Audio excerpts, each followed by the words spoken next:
BRS party నాయకుల మీద దుష్ప్రచారం జరిగింది. ఆ రోజు ఎందుకు కేసులు పెట్టలేదు? ఆ రోజు మహిళలకు ఇబ్బంది జరిగితే, మహిళల ఆత్మాభిమానాన్ని దెబ్బతీస్తే కేటీఆర్ గారి మీద డైరెక్ట్ గా టీవీల్లో, పత్రికల్లో వార్తలు రాయించిన పోలీస్ అధికారులు రేవంత్ రెడ్డి మీద కూడా ఈ రోజు విచారణ జరపాల్సిన అవసరం ఉంది.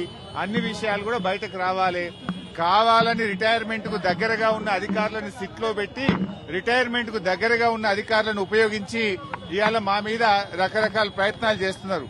నేను మాత్రం ఒక్కటే చెప్పదలుచుకున్న అధికారులకు, మీరు అన్యాయంగా వ్యవహరిస్తే, అక్రమంగా వ్యవహరిస్తే, మీరు ఉద్దేశపూర్వకంగా మమ్మల్ని ఇబ్బంది పెట్టాలని ప్రయత్నం చేస్తే, మీరు రిటైర్ అయిన తర్వాత కూడా ఏ పొక్కలో దాక్కున్నా, సప్త సముద్రాల బయట ఉన్నా మిమ్మల్ని పట్టుకొచ్చి విచారిస్తాము.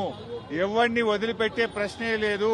చట్టాన్ని అతిక్రమించినా, న్యాయబద్దంగా వ్యవహరించకపోయినా, ఉద్దేశపూర్వకంగా తప్పుడు ప్రచారం చేసినా, తప్పుడు లీకులు ఇచ్చిన పోలీస్ అధికారులను వదిలిపెట్టే ప్రశ్నే లేదు. అంతకంతకు అనుభవిస్తారు. జాగ్రత్త, ఆలోచించుకోండి.